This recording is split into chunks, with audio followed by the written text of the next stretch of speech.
जय हिंद मेरे प्यारे साथियों, मैं पंकज कुमार यादव फिर से आपको आइडियल क्लासेस 2.0 में फिर से स्वागत करते हैं। आइए, पिछले क्लास में हम जहाँ से पढ़े हैं फिर से वहीं से शुरू करते हैं, उससे आगे शुरू करते हैं। ठीक, आइए देखिए, 1 नंबर क्वेश्चन बाबू पढ़ लीजिए थोड़ा सा। दिया है, प्रकाश हवा से हीरा में प्रवेश करता है जिसका अपर्तनांक 2.42 है। आप जानते हैं हीरे का अपर्तनांक कितना होता है, 2.42 होता है। हमेशा ध्यान रखिए बाबू, हीरे का अपर्तनांक 2.42 होता है। प्रकाश हवा से हीरा में प्रवेश करता है जिसका अपर्तनांक 2.42 है। तो हीरा में प्रकाश की चाल ज्ञात करें। बाबू प्रकाश की चाल ज्ञात करना है, किसमें? हीरा में प्रकाश की चाल ज्ञात करना है। तो आप सभी जानते हैं अपर्तनांक बराबर क्या होता है, कहना पड़ेगा। अपर्तनांक यानी सी नोट म्यू बराबर क्या होता है, अपर्तनांक को म्यू से सूचित किया जाता है। म्यू बराबर क्या होता है, भूल ही गए होंगे ना जी। देखिए थोड़ा सा हम रिपीट कर दे रहे हैं आपको। अपवर्तनांक, अपवर्तनांक देखिए, अपवर्तनांक किसे कहते हैं बाबू? निर्वात में प्रकाश की चाल तथा किसी माध्यम में प्रकाश की चाल के अनुपात को अपवर्तनांक कहते हैं। अपवर्तनांक को बाबू म्यू से सूचित किया जाता है और म्यू बराबर होता है सी नोट बाई सी मीडियम, यानी निर्वात में प्रकाश की चाल तथा किसी माध्यम में प्रकाश की चाल। ठीक, अपवर्तनांक किसे कहते हैं? निर्वात में प्रकाश की चाल तथा किसी माध्यम में प्रकाश की चाल के अनुपात को अपवर्तनांक कहते हैं। अपवर्तनांक 2 प्रकार के होते हैं, एक होता है अपेक्षिक, एक होता है निरपेक्ष अपवर्तनांक। एक होता है निरपेक्ष अपवर्तनांक, एक होता है अपेक्षिक अपवर्तनांक। तो बाबू जो कंडीशन अपवर्तनांक के साथ रहता है वही निरपेक्ष अपवर्तनांक के साथ रहता है, लेकिन अपेक्षिक अपवर्तनांक में अलग हो जाता है। ठीक है, उसमें होता है किसी दूसरे माध्यम के अपेक्षा एक माध्यम के प्रकाश की चाल, यानी 2 माध्यम रहेंगे, दोनों के अनुपात को, दोनों माध्यमों का अनुपात को यानी बट्टा को बाबू अपेक्षिक अपवर्तनांक कहते हैं। ठीक है, ये सिंपल है बाबू। अपेक्षिक अपवर्तनांक बराबर होता है अपेक्षिक अपवर्तनांक बराबर होता है, यानी इसे μ12 से सूचित करते हैं। μ12 से μ12 बराबर μ1 बाई μ2 कह सकते हैं या C2 बाई C1 कह सकते हैं। ये बता दिए बाबू C2 बाई C1 μ1 बाई μ2 से कैसे आता है। ठीक, आइए आगे देखते हैं, ज़्यादा समय आपका ना लेते हुए चलिए देखिए मुद्दा पे आइए। देखिए बाबू, आपका अपवर्तनांक दे दिया बाबू। 1 नंबर क्वेश्चन का हिंट दे देना, खुद से कर लीजिएगा। ठीक है, पिछले क्लास में इस टाइप का क्वेश्चन करा दिया गया है। ठीक है, रिवीजन के लिए एक क्वेश्चन आपको दे दिया हम। देखिए म्यू का मान आपका दे दिया है, म्यू का मान कितना है, 2.42 है। ठीक है, और हीरा में प्रकाश की चाल ज्ञात करना है। प्रकाश की चाल तो सी नोट निकाल लीजिएगा कितना होता है, ये भी बताने की आवश्यकता नहीं है। और सी मीडियम बराबर हीरा यानी डायमंड, डायमंड हीरा डायमंड। ठीक है, इसमें प्रकाश की चाल आप निकाल लीजिएगा, लीजिए लिख दे रहे हैं 3 के पावर 10 के पावर 3 गुणे 10 के पावर 8 मीटर पर सेकेंड होता है। ठीक है, निकाल लीजिएगा यहाँ से। फॉर्मूला कौन लगाइएगा? म्यू बराबर सी नोट बाई सी मीडियम, सब तो बता ही दिए हैं, अब तो कर लीजिएगा। ठीक, आगे बढ़े, देख लीजिए, थोड़ा सा हिंट दे दिए, आप खुद से बना लीजिएगा इसको। ठीक, अब देखिए बाबू, आते हैं क्वेश्चन नंबर 2 पे। क्वेश्चन नंबर 2 पे आते हैं। क्वेश्चन नंबर 2 क्या कहता है, देखिए क्वेश्चन नंबर 2 है, 20 मीटर गहरा एक तालाब जल से भरा हुआ है।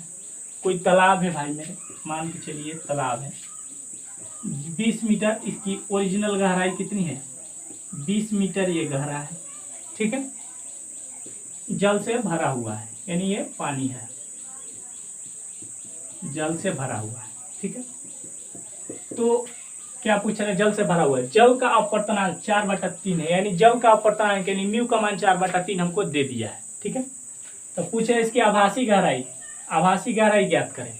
तो बाबू देखिए, जब भी हमारा आँख किसी वस्तु को देखता है तो एक माध्यम से दूसरा माध्यम चेंज होता है, ये आपको बताया है। माध्यम जब भी चेंज होगा तो पानी में अगर चेंज हो रहा है तो गहराई 2 प्रकार के हो जाएंगे, एक होंगे वास्तविक गहराई भाई मेरे, और एक होंगे आभासी गहराई। अभी कहिएगा ये कैसे हम ज्ञात करेंगे?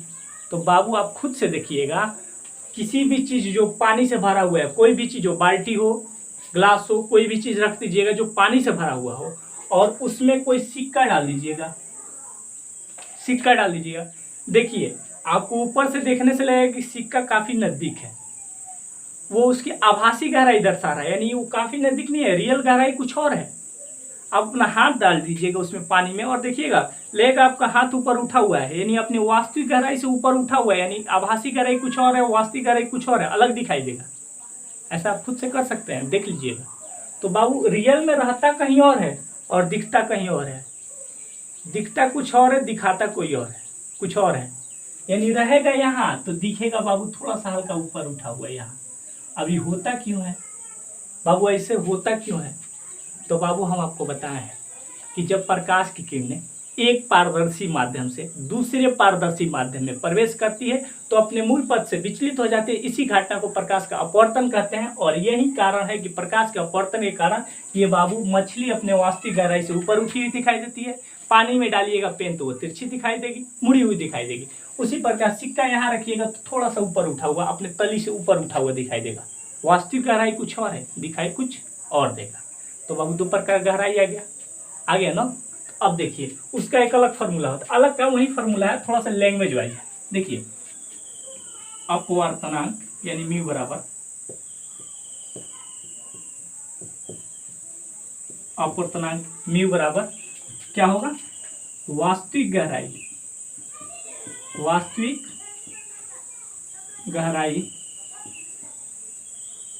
बट्टे आभासी गहराई।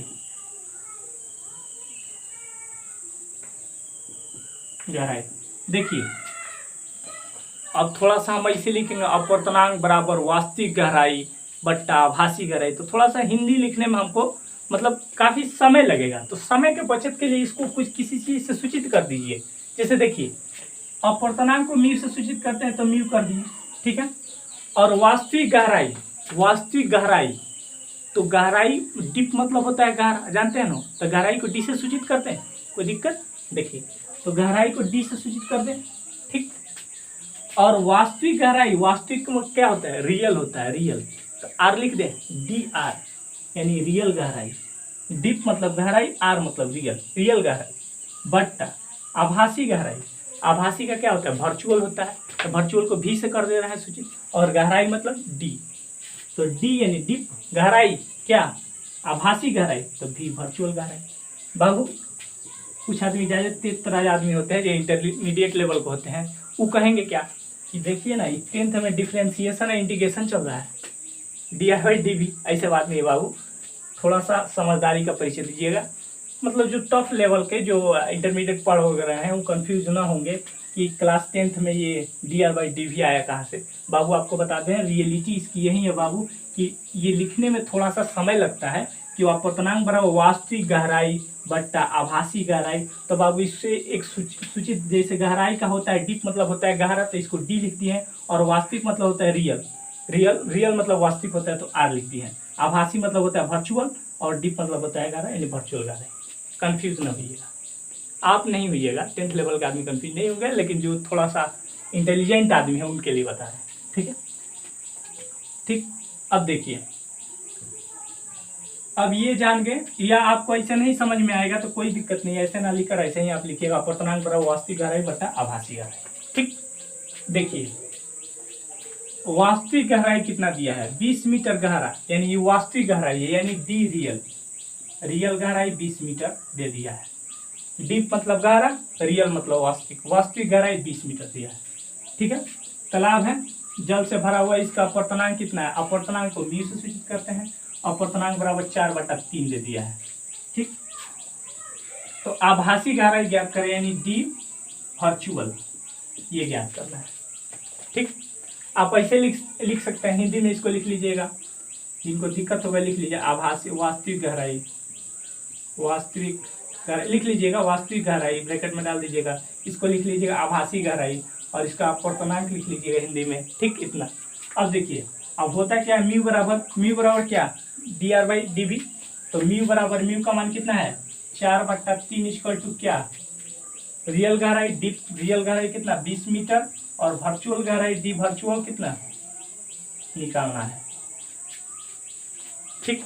आगे बढ़े, कोई दिक्कत यहाँ तक भाई मेरे बाबू? जो भी समस्या हो कमेंट बॉक्स में जरूर बताइएगा, ठीक है। अब तिरछी गुणा कर दीजिए, इसको इधर तो 4dv यानी वर्चुअल गहराई इक्वल टू 20 × 3, ठीक। तो dv इक्वल टू क्या, 20 × 3/4, 5 का 20, क्लियर, 5 का 20। तो dv यानी वर्चुअल गहराई कितना आ गया, dv यानी वर्चुअल गहराई 5 × 3 इक्वल टू वर्चुअल गहराई यानी डीवी इक्वल टू 15 मीटर। यानी बाबू जो तालाब का वास्तविक गहराई है 20 मीटर है, लेकिन ये 5 मीटर कम दिखेगा, यानी आभासी गहराई इसका 15 मीटर यानी 5 मीटर ऊपर कम दिखेगा। नापने पर इसे तो पता चल जाएगा रियल गहराई, लेकिन ये बाबू आभासी गहराई इसका 15 मीटर दिखेगा। ठीक, देख लीजिए दिखाई दे रहा है ना वहां तक। हाँ ठीक है, नोट कीजिए।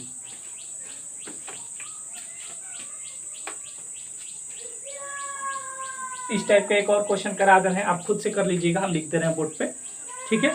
और इसके बाद आगे बढ़ेंगे। पहले नोट कर लीजिए आप।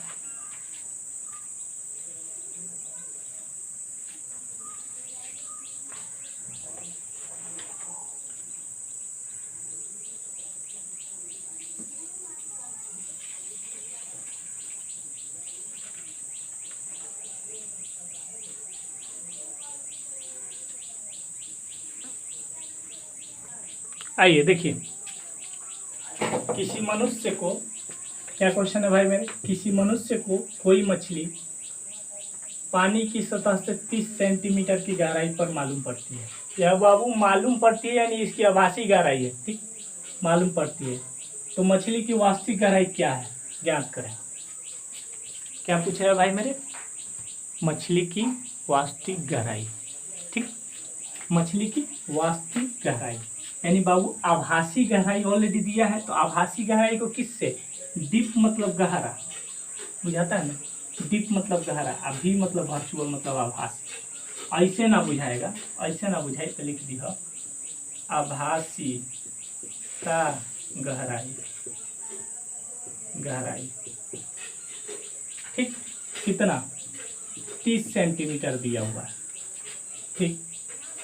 और वास्तविक गहराई यानी डी रियल, ऐसे नहीं, ऐसे लिखेगा वास्तविक, वास्तविक गहराई, गहराई निकालना है, ठीक। और पानी में देखिए कह रहा है पानी में है बाबू, तो इसमें ये नहीं दिया है कि पानी म्यू का मान अपवर्तनांक कितना है या पानी का अपवर्तनांक कितना है।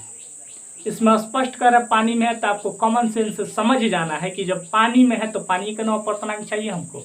तो पानी का अपवर्तनांक कितना होता है, बोलिए, पानी का अपवर्तनांक कितना होता है बाबू। पानी का अपवर्तनांक यानी म्यू क्या, वाटर का अपवर्तनांक होता है 4/3। पॉइंट में कन्वर्ट कर लीजिए। तो देखिए म्यू बराबर, यानी म्यू बराबर अपवर्तनांक बराबर होता है वास्तविक गहराई बट्टा आभासी गहराई। तो डायरेक्ट मान भर दे रहे हैं, देखिए कैसे, 4/3 म्यू का मान, ठीक। और वास्तविक गहराई निकालना है यानी डी रियल निकालना है, और डी वर्चुअल गहराई 30 दे दिया है। कोई दिक्कत बोलिएगा, ठीक। अब देखिए इसको इधर गुणा कीजिए और इसको इधर गुणा कीजिए, तो D real 3D real equal to क्या, 30 गुणे 4। तो डी रियल इक्वल टू क्या, 30 गुणे 4/3, 10 तिहाई 30, यानी डी रियल गहराई वास्तविक, यानी वास्तविक गहराई इक्वल टू कितना आ गया, 10 में 4 से गुणा कर दीजिए, 40 सेंटीमीटर आंसर। कोई दिक्कत, लिख दीजिएगा वास्तविक गहराई, मछली की वास्तविक गहराई equal to 40 centimetre answer, note कर लीजिए, ठीक है। आइए अगला क्वेश्चन की ओर चलते हैं। अब मिटा दें, नोट कर लिए होंगे उम्मीद है, मिटा दें। देखिए नोट कर लीजिए, स्क्रीनशॉट ले लीजिए, आप लोग तेज तराजा इंसान है, फोन चला रहे हैं, स्क्रीनशॉट तो ले ही लिए होंगे आप। चलिए देखिए अगला क्वेश्चन देखिए, उसके बाद बाबू क्वेश्चन खत्म करके दूसरा चीज शुरू किया जाएगा।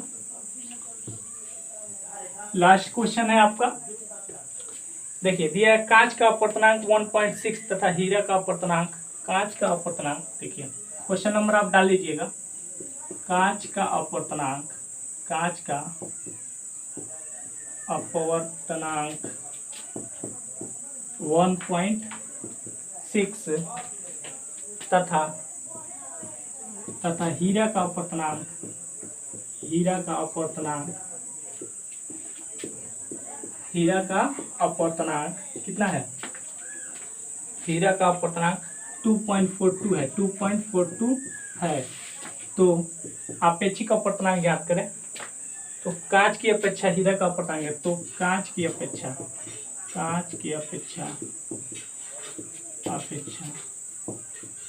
हीरा का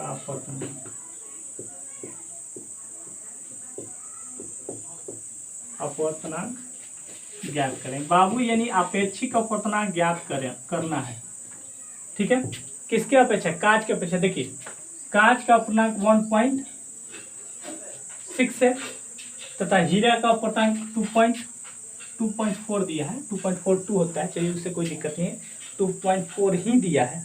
ठीक है, तो कांच की अपेक्षा हीरा का अपवर्तनांक ज्ञात करें, यानी कांच के अपेक्षा किसका? हीरा का अपवर्तनांक ज्ञात करें। तो सबसे पहला काम है अपवर्तनांक, यानी अपेक्षिक अपवर्तनांक ज्ञात करना तो μ12 होगा, यानी एक म्यू होगा, μ1 होगा, एक μ2 होगा। तो μ12 बराबर क्या होता है? μ1/μ2 होता है, जानते हैं। और μ1/μ2 को जब तोड़ेंगे तो किस में आएगा? C2/C1 में आएगा। इतना दूर हमें जाने की क्या आवश्यकता है, डायरेक्ट यहाँ से यहाँ नहीं चले जाएंगे। तो देखिए पहले लिखेंगे μ1 का मान कितना है, ठीक है, और μ2 चाहे डायरेक्ट C2 यानी आपको दूसरे माध्यम प्रकाश की अपेक्षा कितना है? हीरा का अपवर्तनांक यानी C2 का मान 2.42 कर देंगे और C1 का मान 1.6 कर देंगे और डायरेक्ट रख देंगे C2/C1 पर। 2.μ12 वो 2.4/1.6। अब इसको कन्वर्ट कीजिएगा तो नीचे 10 आएगा, इसको कन्वर्ट कीजिएगा तो ऊपर 10 जाएगा। 10 से 10 कैंसिल हो गया, पॉइंट से पॉइंट कैंसिल हो गया। अब इसको बट्टा में तोड़ दीजिए और पॉइंट में कन्वर्ट कर दीजिए। ठीक है, काटिएगा तो ये हो जाएगा 12 दूना 24, ये हो जाएगा 8, 4 से काट देते हैं। 6 चौका 24, 6 चौका 16, 6 चौका 24, 6 चौका 16, फिर 2 से कट जाएगा 3/2 को कन्वर्ट कर दीजिए पॉइंट में, 1.5 आ जाएगा आपका, 1.5 आंसर। ठीक है, नोट कर लीजिए इसको।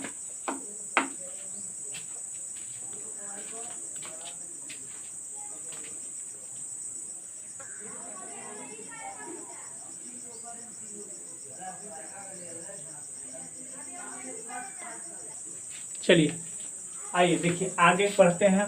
लगभग इसका न्यूमेरिकल खत्म हो गया है, अब आगे चलते हैं। देखिए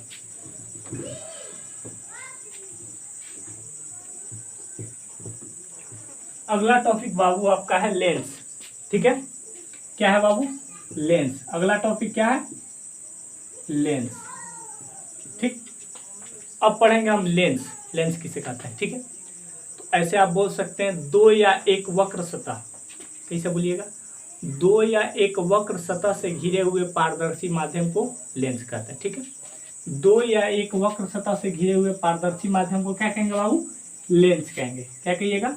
2 या 1 वक्र सतह से घिरे हुए पारदर्शी माध्यम को लेंस कहते हैं। ठीक है, या ऐसे भी कह सकते हैं लेंस पारदर्शी पदार्थ का वह टुकड़ा है जो 2 निश्चित ज्यामितीय आकृतियों से घिरा होता है। लेंस पारदर्शी पदार्थ का वह टुकड़ा है जो 2 निश्चित ज्यामितीय आकृतियों से घिरा रहता है, या 2 या 1 वक्र सतह से घिरे हुए पारदर्शी माध्यम को लेंस कहते हैं। बाबू लेंस 2 प्रकार के होते हैं। लेंस 2 प्रकार के, एक होता है अवतल लेंस, अवतल लेंस, और बाबू एक होता है क्या? उत्तल लेंस, उत्तल लेंस। ठीक है, क्या कहिएगा? लेंस किसे कहते हैं? तो कहिएगा 2 या 1 वक्र सतह से घिरे हुए पारदर्शी माध्यम को लेंस कहते हैं। लेंस कितने प्रकार के? 2 प्रकार के। कौन कौन बाबू? फर्स्ट नंबर हो गया अवतल, सेकंड नंबर हो गया उत्तल लेंस। ठीक, अवतल का शेप कैसे होता है बाबू? ये आपका होता है अवतल लेंस और ये आपका होता है उत्तल लेंस। ठीक, अब देखिएगा, पूछेगा अवतल लेंस किसे कहते हैं, तो क्या बताइएगा अवतल लेंस किसे कहते हैं? तो देखिए इसका आकृति देखकर, फिगर देखकर इसका डेफिनेशन आप बताइएगा। कैसे बताइएगा? वह लेंस, देखिए वह लेंस जो किनारे के अपेक्षा क्या होता है? बीच में मोटा होता है। क्या कहिएगा? वह लेंस जो किनारे के अपेक्षा बीच में मोटा होता है, या वह लेंस जो किनारे के अपेक्षा बीच में पतला होता है। कौन सा लेंस कहलाता है? कौन सा लेंस कहलाता है? अवतल लेंस। देखिए किनारे पर मोटा, बीच में पतला। वह लेंस जो किनारे पर मोटा तथा बीच में पतला होता है कौन सा लेंस कहलाता है? अवतल लेंस कहलाता है। ठीक, वह लेंस जो किनारे पर मोटा तथा बीच में पतला होता है अवतल लेंस कहलाता है। और इसका कैसे डिफिनेशन दीजिएगा, देखिए ये बीच में मोटा है, किनारे पे पतला है, तो इसको आप कह सकते हैं वह लेंस जो किनारे पे पतला तथा बीच में मोटा होता हो। देखिए ये एक दूसरे को उल्टा है, ध्यान रखिएगा। वह लेंस जो किनारे पर पतला तथा बीच में मोटा हो उत्तल लेंस कहलाता है। और वह लेंस जो बीच में पतला तथा किनारे पर मोटा हो कौन सा लेंस? अवतल लेंस कहलाता है। ठीक, याद रहेगा अवतल और उत्तल। देखिएगा, वह लेंस जो किनारे पर पतला तथा बीच में मोटा होता है अवतल लेंस कहलाता है। और वह लेंस जो बीच में मोटा तथा किनारे पर पतला, यानी किनारे पर पतला तथा बीच में मोटा होता है उत्तल लेंस कहलाता है। ठीक, डिफिनेशन लिखवाने की आवश्यकता है। अब देखिए थोड़ा सा इसके प्रकार बाद में देखें, थोड़ा सा डिफिनेशन इसका लिख लीजिए। लेंस किसे कहते हैं लिख लीजिए, लेंस किसे कहते हैं लिखवा लेंस। क्या कहिएगा? दो या एक वक्र सतह से घिरे हुए पारदर्शी माध्यम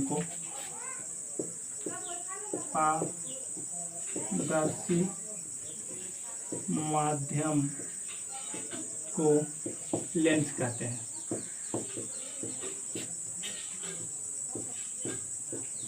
क्या कहिएगा? दो या एक वक्र सतह से घिरे हुए पारदर्शी माध्यम को लेंस कहते हैं। लेंस कोई भी लीजिए। अच्छा, कंफ्यूजन ये नहीं, वक्र क्या होता है? वक्र क्या होता है? अभी तक आप पढ़ते हैं वक्रता त्रिज्या, वक्रता केंद्र, तो कंफ्यूजन नहीं होना चाहिए। ठीक है, देखिए ये बाबू वक्र है, ठीक है, ऐसे आप कर दिए तभी एक लेंस हो गया। तो एक वक्र सतह इसमें लगा है, ऐसे दो वक्र सतह बना दिए तो ये भी एक लेंस हो गया। दो या एक वक्र सतह लगा है ना जी, ऐसे आप बना दिए तो ये भी एक वक्र हो गया, ये भी एक वक्र हो गया, तो ये भी एक लेंस हो गया।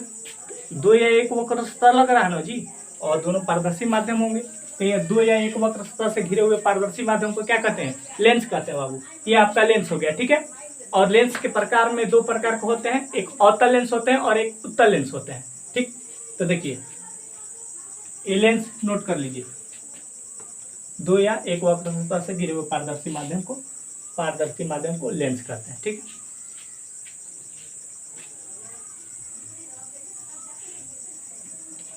अब बाबू है आपका अवतल लेंस। अवतल लेंस, ठीक है, तो कहिएगा वह लेंस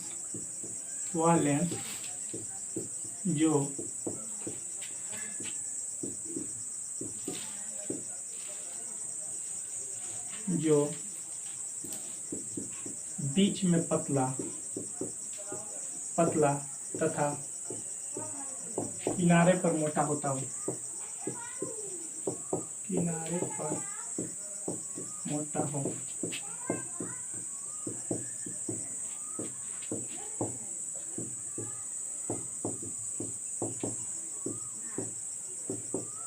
देखिए डिफिनीशन खुद से बोल सकते हैं। ये बाबू आपका अवतल लेंस है, खुद से देख लीजिए। ठीक है, वह लेंस जो किनारे के अपेक्षा बीच में पतला होता है या बीच के अपेक्षा किनारे पर मोटा होता है, ऐसे भी बोल सकते हैं। वह लेंस जो किनारे के अपेक्षा बीच के अपेक्षा किनारे पर पतला होता हो या किनारे के अपेक्षा बीच में, सॉरी देखिए थोड़ा सा कंफ्यूजन हो गया। देखिए ये बाबू किनारे पर मोटा होता है, बीच में पतला होता है, तो यह वह लेंस जो किनारे के अपेक्षा बीच में पतला होता हो या बीच के अपेक्षा किनारे पर मोटा होता हो, कौन सा लेंस? अवतल लेंस कहलाता है। अवतल लेंस कहलाता है। ठीक है, अवतल लेंस कहलाता है।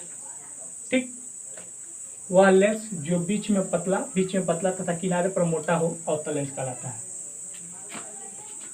ठीक है, नोट कर लीजिए इसको। हट जा रहे हैं हम। ठीक है, एक और इसमें नोट लिख लिएगा। इसे कौन सा लेंस? अपसारी लेंस कहते हैं। देखिए, दर्पण में उल्टा होता है और लेंस इसके अपोजिट जाता है। ठीक है, दर्पण में इसी अवतल को हम पढ़े थे सॉरी, थोड़ा सा साउंड हो रहा है। देखिए, आइए ये नोट कर लीजिए, अवतल लेंस का डेफिनेशन नोट कर लीजिए। ठीक, आइए अब उत्तल लेंस देखते हैं।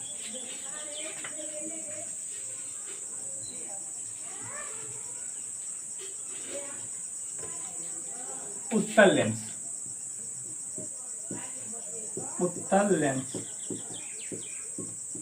इंग्लिश में कॉनकेव और कॉन्वेक्स होता है, पता ही होगा आपको। देखिए, उत्तल लेंस किसे कहते हैं? इसका डिफिनेशन कैसे दीजिएगा? वह लेंस जो किनारे पर पतला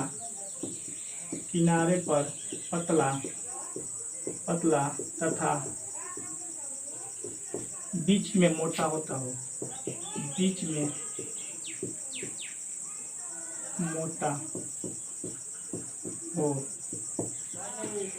उत्तल लेंस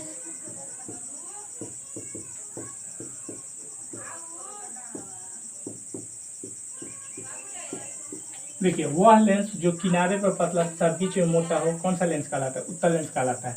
क्या होता हो? मोटा, उत्तल लेंस कहलाता है। ठीक है, उत्तल लेंस के कुछ ऐसे फिगर होते हैं। ठीक, ऐसे देखिए, डिफिनेशन आप ऐसे भी दे सकते हैं। वह लेंस जो किनारे का अपेक्षा बीच में मोटा हो कौन सा लेंस कहलाता है? उत्तल लेंस कहलाता है। वह लेंस जो किनारे का अपेक्षा बीच में मोटा हो कौन सा लेंस कहलाता है? देखिए, खुद से समझिए, आप डिफिनेशन खुद से दीजिए। ठीक, प्रयास कीजिए यथासंभव परीक्षार्थी अपना उत्तर अपने ही शब्दों में दे। ठीक है, रटने वाला समस्या नहीं। ठीक, तो आप ये समझ लें कि किनारे पर क्या होता है? किनारे पर पतला होता है और बीच में मोटा होता है। तो आप ऐसे भी बोल सकते हैं, वह लेंस जो किनारे के अपेक्षा बीच में मोटा होता है। ठीक, कौन सा लेंस? उत्तल लेंस कहलाता है। किनारे का अपेक्षा बीच में मोटा होता है, उत्तल लेंस। देखिए, मोटा है, कौन सा लेंस है? उत्तल लेंस। ठीक, ऐसे लिखवा भी दिए हैं, वह लेंस जो किनारे पर पतला तथा बीच में मोटा हो उत्तल लेंस कहलाता है। ठीक है, ये नोट कर लीजिए, क्या आपका ये उत्तल लेंस। हाँ, इसे अभिसारी लेंस भी कहते हैं। इसे अभिसारी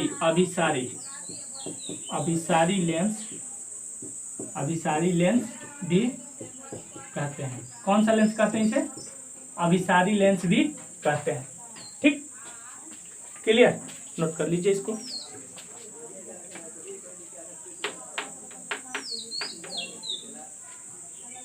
देखिए, नोट कर लिए होंगे, मिटा कर हैं बाबू।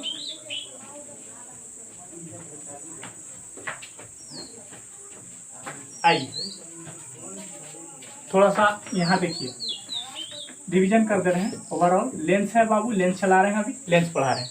लेंस किसे कहते हैं? दो या एक वक्र सतह से घिरे हुए पारदर्शी माध्यम क्या कहते हैं? लेंस कहते हैं। ओवरऑल डिवीजन देख लीजिए, दो या एक वक्र सतह से घिरे हुए पारदर्शी माध्यम को क्या कहते हैं? लेंस कहते हैं। क्या कहिएगा? दो या एक वक्र सतह से घिरे हुए पारदर्शी माध्यम को लेंस कहते हैं। लेंस कितने लड़के? दो लड़के, एक अवतल यानी दो प्रकार, अवतल, एक कौन? उत्तल।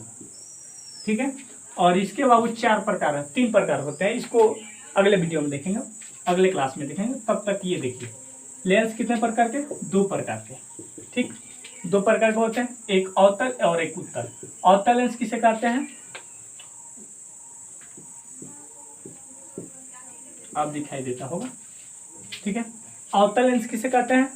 वह लेंस, अवतल ऐसे ही नहीं होता है, अवतल का फिगर, वह लेंस जो किनारे पर पतला तथा बीच में पतला तथा किनारे पर मोटा होता है। देखिए, किनारे पर मोटा है और बीच में पतला है, तो वह लेंस जो किनारे पर पतला तथा बीच में मोटा, किनारे पर मोटा तथा बीच में पतला होता है, वो कौन सा लेंस कहलाता है?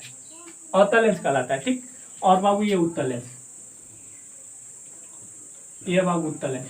तो इसको कैसे कहिएगा, वह लेंस जो किनारे पर पतला तथा बीच में मोटा होता है उत्तल लेंस कहलाता है।